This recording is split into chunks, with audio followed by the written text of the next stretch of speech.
Hey everybody, welcome back to another video. Thanks for coming. Welcome to Empowered RN, a channel created to empower you with information with regards to international healthcare workers all across the world. In today's video, we're going to talk about the EB3 and the H1B visas. You know, with the current retrogression, with what's happening, the delays, everything, there are now visas that are now being utilized on the scene there to speed up the process a little fast, and these are the EB3 or the H1. Stay tuned and listen as we dive into this video.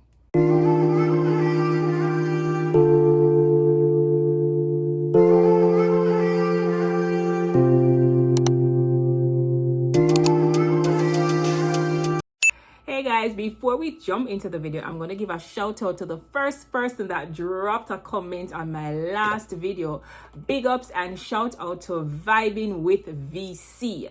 So Vibing with VC, here is her handle. You can follow her on YouTube. Also, for all the individuals that are within the diaspora across the world, she has a YouTube channel where she showcases Jamaica and the various hotspots in Jamaica. So if you're coming back to Jamaica and you want somewhere that you can go to enjoy yourself and to hang out and have a little touristy vibe, check Vibing with VC. Next week when we drop our other video, we'll give a shout out to the first person that comments.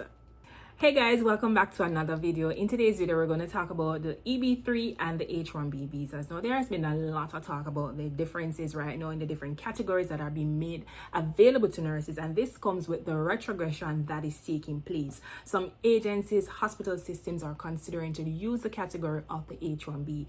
But before we jump into the video, I like to give you guys news to arm yourself with information, and that's why we call it Empowered RN, because we're empowering you with information.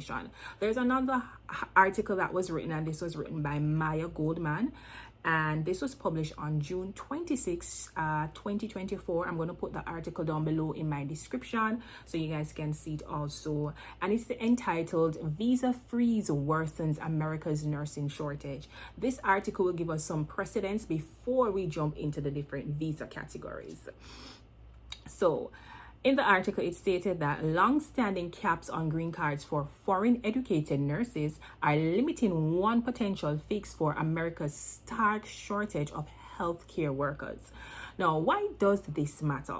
Now, it is saying as burned-out nurses leave the field, many hospitals and nursing homes have sought to recruit nurses from abroad to help fill vacancies that are estimated at nearly 200,000 per year. Vacancies for nurses are at 200,000 per year.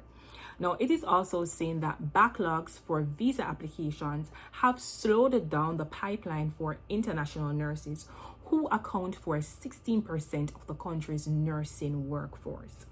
Now, driving the news is that the State Department this month had cut off employment-based visas known as the EB3, that's what the category normally everybody gets, for nurses and other skilled workers through the rest of the fiscal year that ends in September. It enacted a similar freeze last year. Now, in most cases, more than 10,000 foreign nurses are affected by the current freeze. This was stated by Chris Muzzillo, who is the General Counsel of the American Association of International Healthcare Recruitment. So if you're at home right now watching this video concerned, worried, and you just want to move and you're just experiencing a lot of delays, just remember more than 10,000 foreign nurses are experiencing the same delay as you. So it's not you alone. Now, background to this is that about 40,000 of these visas are available each year. So 40,000 of these is available each year. Now, a cap that has been unchanged since the category was created in 1990. So when I saw that this was created in 1990, I had a light bulb and I said, wow, that means that international nursing has actually been going on since 1990, and that's like over 34 years ago. Now, they're saying that the backup just keeps getting worse and worse and more serious as they go forward. This was stated by Ms. Megan Kudari, who is the Senior Director of Federal Relations at the American Hospital Association. It's actually stating that they cannot bring people in fast enough to fill the hole that they already have in the nursing workforce. Now, a couple of years ago, it noted that nurses from certain countries could start working within the United States within as little as 18 months, she said. The freeze within as 18 months, of starting their green card process. Now that process takes closer to 2.5 years. Now, a broad coalition of healthcare lobbyists, including the AHA and the American Organization for Nursing Leadership, are supporting a bipartisan bill that would open up 25,000 employment-based visas for nurses by reclaiming unused green cards. Now, they're saying that the bill hasn't moved since it was introduced in the I think probably Assembly or the Senate or the federal government in November. There's a little expectation that Congress will take up this immigration legislation. Now, they're saying that the Biden administration could also expand the nurses' eligibility for another type of visa without Congress. Now, this visa that they're talking about is known as the H1B visas. These are reserved for jobs that require at least a bachelor's degree, but they have their own limitations, which includes allowing only for temporary residents. So we're getting an understanding right here.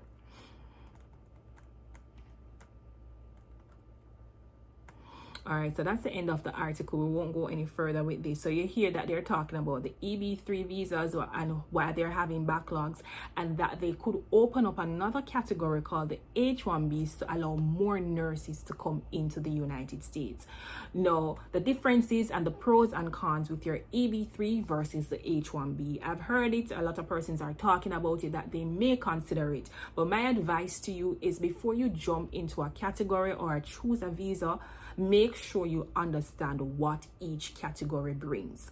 Your EB3 is called your employment-based visas, and please know that I did my research and did my readings and have understanding of this. I am not a lawyer. Please also do your research. I'm not a lawyer, even though that was my first love. So let's continue. Now, the EB3 is your employment-based visa. This sets up a nurse who takes on the opportunity to come to work in the United States as an internationally educated nurse. It gives him or her, let me say him or her, I don't want the men to come for me, him or her, the ability to take his family with him, and they both, including the family, entire family, within 90 days of living within the United States, you have the ability to receive your green card. Now, that's a pro with the EB3. It's employment based. One major pro with the EB3, which I think is just one pro I see so far, con so far, is that the EB3 will experience retrogression, backlogs, where we're experiencing that right now with delays, long processing times. Processing times used to take at least 6 to 18 months. It's now taking at least 1 to 2 years. So that's what you will experience with the EB3. But with the EB3, a pro is that you get green cards issued to you and your family within 90 days. And your family, also including your spouse, has the ability to work. Now, with the H1B is another category that they're now speaking about, and I think for healthcare workers, you need at least a bachelor's degree. It's also not just for nurses, for those in finance, architecture, technology, so you just need at least a bachelor's degree. However, with the H1B, another pro with it is that it moves very quickly. It has been noted that once you start the process for your H1B, you can finish your process and be within the United States within 60 to 90 days. And that's another pro with it. A con with the H1B is that you are considered a temporary resident, and it does not set you up for permanent residence compared to that of your EB3. Another con with the H1B is that, please bear in mind and please note that if you take this process and you have a spouse, your spouse is not eligible to work while you're on this contract. So please consider that and bear this in mind, especially if you're coming with your spouse and family arrangements. And if you make sure you look at your expenses to see if you as a nurse, whether him or her, can manage to function on your own with just being the sole provider of your family while you're here. Another con with this is that you do not get permanent residency, as I said before, so it's not giving you green cards within 90 days. And the other thing with this too, temporary residence, so once your contract is ended, you may have to relocate back home. Now with the H1B, I do know that you can renew your contract for up to 3 years, and I have read other places where after 3 years you still can renew. So just bear in mind to those cons, such as not being able to work for your spouse. Your children are allowed to go to school. I do note, and I think that some teachers, when they use their agencies, some teachers have used the H1B process, but just know that your spouse cannot work. So for my advice for nurses out there, it's an opportunity that you can consider, but if you're going to choose any one of these categories, make sure that the category that you choose is within the best interest for yourself and your family.